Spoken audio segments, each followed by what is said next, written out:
Maryland football could win the Big Ten.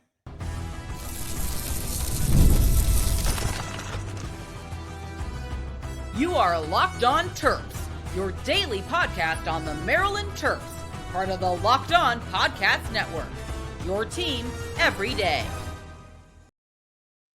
What's up, everyone? I'm Tre Moore, host of Locked On Terps for the Locked On Podcast Network, your team every day. So thank you guys for making us part of your day. And today's episode is brought to you by the Gametime app. Download the Gametime app, create an account, and use code Locked On College for $20 off your first purchase. I have something crazy to say today, and a lot of you guys are going to think it's crazy. And based off of what I've said, it is a little bit crazy. But a hot take for next season is that Maryland football could win the Big Ten. It's a hot take. I'm not saying it's the most likely scenario. I'm not saying that this is going to happen. But I think there's a path to where Maryland football has a similar year as Indiana had last year. I think they can be really similar to how Indiana football was last year. And I think Maryland football could potentially, crazier things have happened, could win the Big Ten. And I'm going to explain a little bit why. So Indiana football last year made it to the college football playoff. It was a really exciting year for them. They did a lot of different things. They honestly had a really great year when you look at how they played throughout the year. They beat UCLA by like 30 points. They beat Maryland by 14. They beat Northwestern by like 17. They beat Nebraska by nearly 50 points. They beat Michigan State by 37.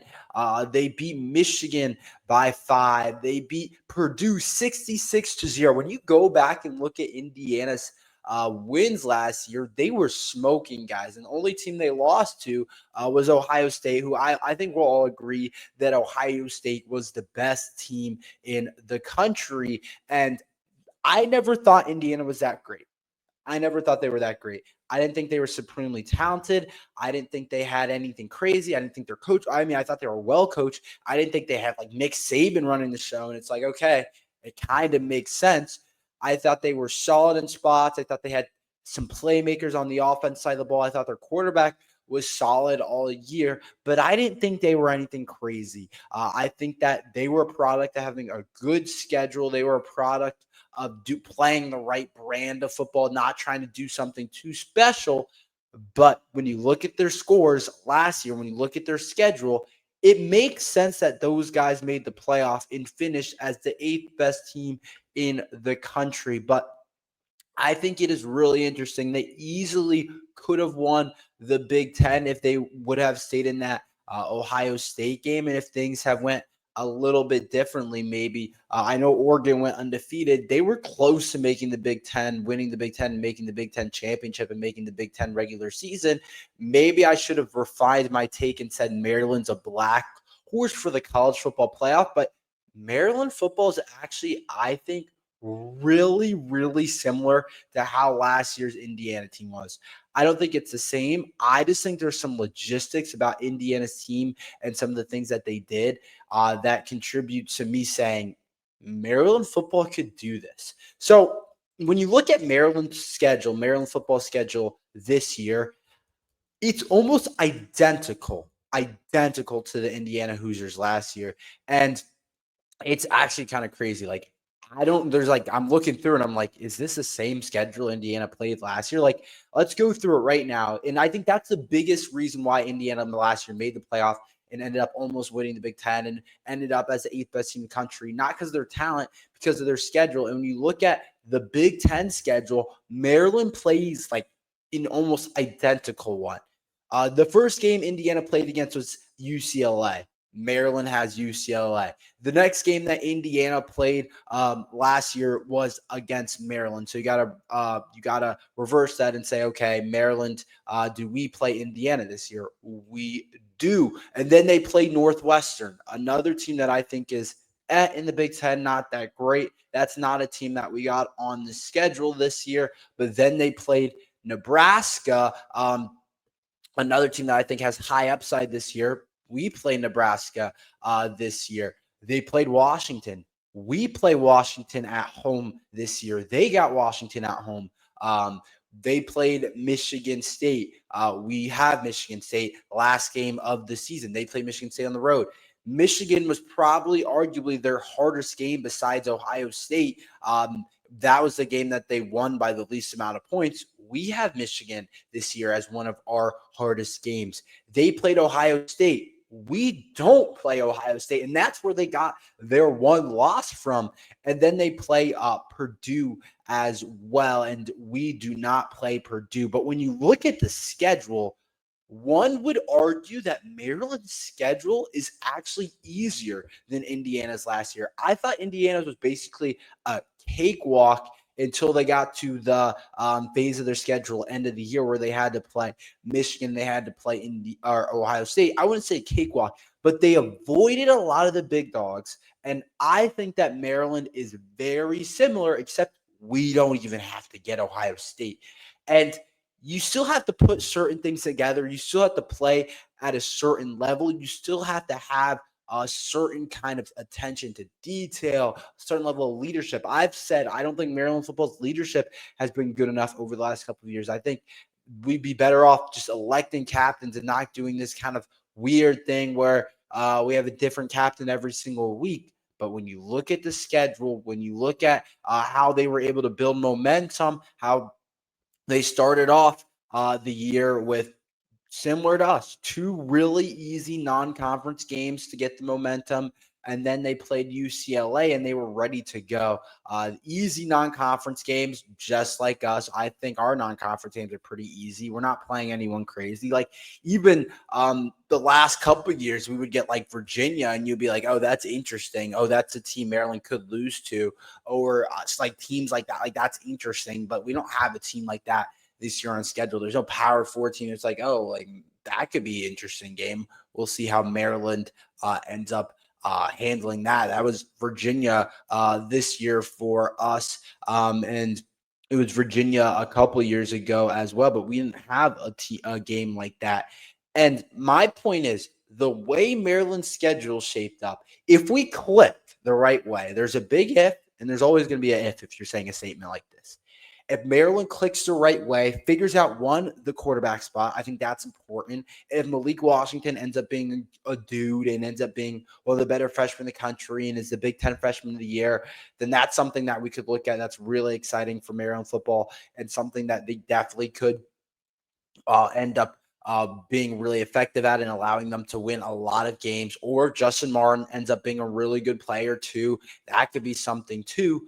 But my thing is, if Maryland puts the pieces together, and we don't have to be perfect. We don't have to be great. You don't have to be perfect to beat Wisconsin and Billy Edwards. You don't have to be perfect to beat Washington at home. You don't got to be perfect to beat Dylan Raiola and Nebraska. You don't have to be perfect to beat UCLA. You don't have to be perfect to beat Indiana. And if Maryland's able to just put the pieces together and for guys to do their job and to lock in at a certain level that Indiana did, Maryland could. It's not likely. I'm not saying it's going to happen. But if certain things go a certain way, if the transfers end up panning out, if the freshmen end up being as good as we think they can be, if Mike Locksley steps up, we could be looking at a team where all of a sudden we're halfway through the season and people are like, wait, Maryland hasn't lost. Or we're 3/4 of the way through the season. It's like, wait, Maryland's only lost one game. They're tied with Ohio State. They're tied with Penn State, all for one loss, and Oregon for one loss at the top of the Big Ten. And I don't know anyone in the Big Ten that has an easier schedule than us. I'd have to go through it. Let me know down below if there's someone that you guys know has a much easier schedule than us. But to me, there's upside on this Maryland team. I think that there's a big range of how things can go. But in those range of things, there is a spot on that number line where it's like, a lot of the guys end up working out.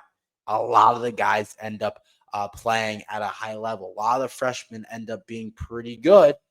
When you look at the schedule, if things end up clicking at the right time, you could be like, wait, Maryland has one loss going into Michigan or Michigan State. Like, that's something that could be a surprise team. And it's similar to Indiana. I'm not saying Maryland's like the quality of Maryland's like as good as Ohio State or Penn State. I don't think that's an argument, or an Oregon or any of the teams that are trying to win the Big Ten. I wouldn't say that. But I don't think anyone would have said that last year about Indiana. There's a reason why when they played Notre Dame was smiling in the first round of the college football playoff. They're like, oh, we get them. We get to play this. We get to play this Indiana team. We feel pretty good about that. There's a reason Notre Dame was pretty. It was kind of a snooze fest. They only ended up winning by 10, but it's one of those games where it's like, it feels like Indiana's in it, but they're really not. I think Maryland's. I'm not saying we're the same, but I think our schedules are so similar, and ours is even easier, that Maryland could be looking at it. Maryland could be a surprise team, and all of a sudden, it's like, is Maryland going to be in the Big Ten championship? They haven't lost yet. If things hit on the right note, and the things, you don't have to be great. It's definitely not likely. It's definitely not something that I'm going to be like, yeah, that's going to happen. All I'm saying is you don't even have to be amazing for it to happen. You don't have to be amazing to beat all of those teams. You might have to play really well to beat Michigan, but other than that, you're going to have a little bit of room for error. You just are. And you don't have to win pretty. You don't have to win in a certain way, but you got to be able to figure it out. And I'm just saying, looking at the schedule, we avoid all the big dogs, all the people that we don't want to play. We avoid Jeremiah Smith at Ohio State. We avoid Tre Moore and Dan Lanning at Oregon. We avoid the scary running backs at Penn State and Drew Aller's talented arm in that scary defense. We avoid that. And you might be looking at that team, this Maryland team, and say, if things go the right way, if things click, so look up and be like, wait, we got 4 games left. Maryland hasn't lost yet. We got 3 games left. Maryland has 1 loss. Not saying it's going to happen, but I do think based on the schedule and how things worked out for Maryland, there is a world where that ends up happening. I do see a world where that ends up happening. I don't think it's guaranteed. I'm not saying that's what's going to happen. I'm not saying that's how things are going to go down, but I just want to present that. Last year, I didn't think there was a world where that happened. Our schedule was too hard. You had to play too many good teams. Like, that wasn't going to happen last year. Like, who do we play? Last year, what do we have? Penn State in there. We had Oregon in there. Even at the time, like, obviously Indiana was pretty good. We thought USC was going to be pretty good. Like, that wasn't going to happen last year. But this year, there is a chance of that happening. So we'll see what ends up happening. I think this year, Maryland's defense is going to have to win games. Is that possible? Can that happen? We'll talk about that next. There's nothing like the NBA playoffs. The intensity, the buzzer beaters, the fans losing their minds. It's the kind of atmosphere you must experience live. And this year's matchups are already delivering. If you want in, Gametime makes it fast and easy to get seats. And even for the biggest playoff games, prices on the apps actually drop closer to tip-off. And with killer last-minute deals and really good seat views and no surprise fees, Gametime is a total game changer. I was just on the app, and the zone deals were offering 10% off exclusive zone deals for FIFA World Cup champions. I was looking at Red Sox games this weekend because I'm in Boston all summer, and there were so many different views of all the different seats, no matter where you are in the stadium, which really helped me pick what I wanted to pick out. And there's also a bunch of good deals. And with Gametime guarantee, you know you're getting the best deal. And if you find a better price in the same row and section, they'll credit you 110% of the difference. Take the guesswork out of buying tickets with Gametime. Download the Gametime app, create an account, and use code LOCKEDONCollege for $20 off your first purchase. Terms apply. Again, create an account, redeem code LOCKEDONCOLLEGE for $20 off. Download the Gametime app today. Last minute tickets, lowest price guaranteed. Defense has to win games this year for Maryland football. I'm not a believer. A lot of people are like, what do they say? Offense wins games, defense wins championships. I've never believed that. I've always believed the opposite. When you talk about the NFL, when we talk about college football and today, that to me, that's not defense don't win championships. To me, offense wins championships. I feel like when I look at how sports are played today in terms of you always got to have a quarterback, and I think there's an argument for both sides. But to me, it does depend on your team, but I think overall to be consistent winners, to be able to consistently win championships, you got to have a really good offense consistently because there's just too much creativity. There's too much cool things to do. There's too many unique offensive coordinators, all the different things, too many good throwers of the football, too many different types of offenses. It's tough to not have a team where offense can't bail you out. But to me, this Maryland team, I think that's going to have to be how it is. I think defense is going to have to win for this Maryland team. I think the biggest reason to point to that's the quarterback position. I am so interested to see how this quarterback battle shapes up.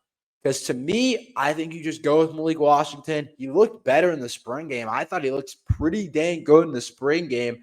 And I think he's going to be a really good player. Obviously, we know he's a blue chip, but I feel like that's not really Mike Locksley. I feel like Locksley likes to groom someone a little bit, doesn't like to throw them right into the fire, doesn't love to start freshmen right away. But that's just me. That's kind of how I feel like Locksley is a lot of the time. He's not just going to throw people in. He's not just going to be like, yeah, go out there. Good luck, bro. Like, you're going to do good. That's not Locksley to me. And I think that Locksley, I don't know if he's going to do that, but with the uncertainty of the quarterback position, and we know how bad the offensive line has been over the last couple of years in the Locksley era with the bad offensive line. Questions that quarterback and questions that offensive line make for a really suspect offense. It just does. And I think I want to say Thursday or Wednesday, I said I thought Maryland has an underrated receiver room. I thought the receiver room is underrated. I thought there's talent in there. I thought a lot of people can do different things. I like Octavian Smith. I like Shalik Knotts. I like Ryan Manning. And I like Caleb Webb. And I like Jaleel Farouk, transfer from Oklahoma. I like some of these guys, but I just don't know how we get them the ball. I'm not certain the offensive line is going to be good. I'm not certain these position groups are going to be good. We'll see what ends up happening. But to me, there are guys on the defense, there's players on the defense that I think can make up for some of what the offense does. I think a lot of it lies in the secondary. I think our secondary can be really good. I think there's a lot of good players. And then we also worked on getting deep at the defensive line position and being able to rotate a lot of different bodies. Like, there's a lot of defensive linemen. And I just think that guys like Jamar Glasker and Dante Joyner and Kevin Humes and Braden Lee and Jalen Husky, Mike Locksley talks really good about Jalen Husky and DJ Samuels. And I haven't talked about Daniel Wingate. Daniel Wingate was good last year. I got to talk about that more. Daniel Wingate was really good last year. I think when you look at this team, the defense might have to win games for us, and that's okay. There's different flavors in winning. There's different styles.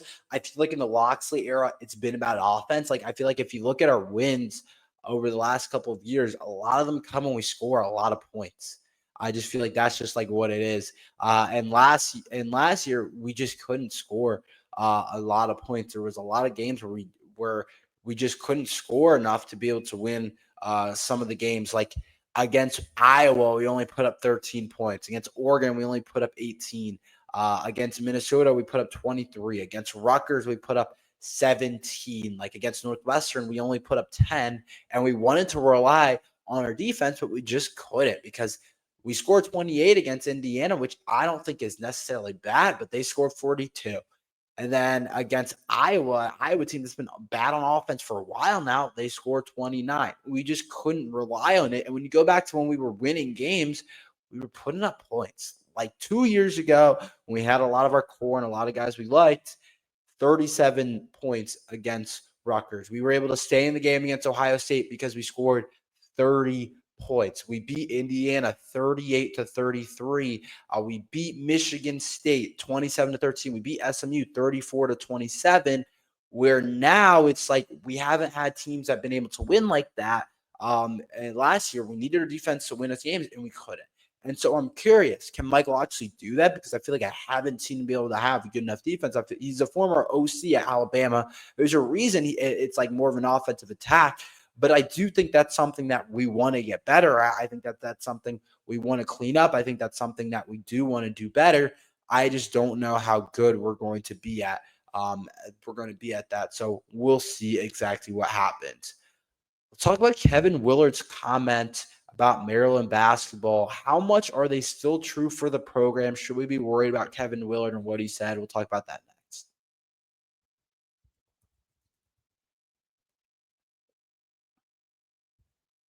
So let's talk about Kevin Willard. So Kevin Willard responds to Maryland's kind of his dramatic exit from Maryland, and there was a lot of things that came out about what Kevin Willard said, and I think that a lot of it's really interesting. So Willard kind of went at Maryland basketball, and I think there is some probably truth to it, and there's some stuff that you don't like to hear about it, and stuff that is definitely concerned about what Kevin Willard said, but he had said a lot about Maryland basketball, which is definitely something that you don't really want to hear about, because it's like, dang, what Kevin Willard is saying about all this different stuff, it might be kind of true.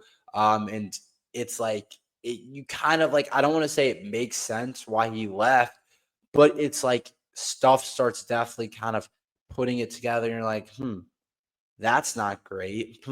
That's not great. But there was a couple different things that Kevin Willard had said that you're just like,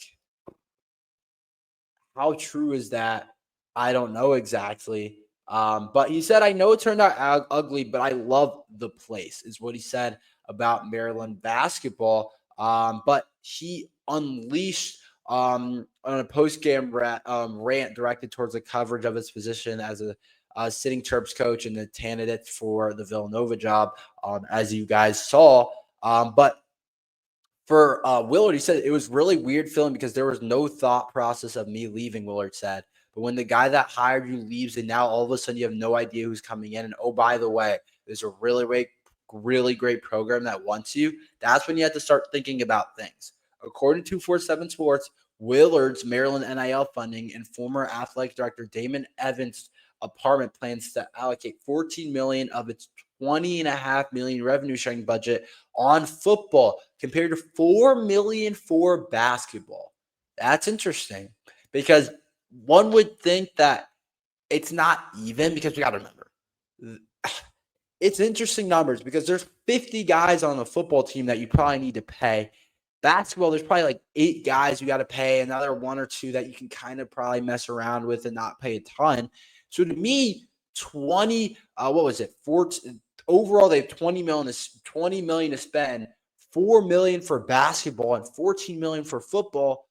Honestly, isn't that crazy? I don't know if it's like direct NIL funding, but to me, 4 million for basketball, like I feel like that should be able to do a little some. Like I don't know. To me, like I can see that there's literally what 5 times more people, and they're getting 4 times the amount as much money. So I think that's fair in a lot of ways. I think where it's not fair is Maryland basketball has definitely outperformed Maryland football over the last 10 or so years. Like, I don't think that's much of a question. And last year, Maryland basketball was one of the best teams in the country. But I do think that I can see both sides of it. But that is really interesting. But I honestly don't think that's crazy. If you want to have a decent football program, you're probably going to need more than 14 million. So that I do think that part of it is definitely a little bit interesting. But so the revenue sharing is basically, he's just like, they're focused on trying to get football where the right spot is, but basketball is what he coaches. And it's probably nice going to a place like Villanova, because at Villanova, the basketball team makes more than the football team. The basketball team is the stuff. The Villanova football team isn't that good. Like, that's not really a thing. They're not like a Power 4 football school, but they're one of the best basketball programs in terms of tradition in the country. So for him to go somewhere like Villanova, it makes sense. It makes sense. He's probably tired of not getting enough money in football, taking it all. I think it's interesting, though. But that's all we have for today. Thank you guys for listening to Locked on Terps. Make sure you guys like and subscribe. We're here every day talking Maryland football and basketball. So thank you guys for listening to Locked on Terps.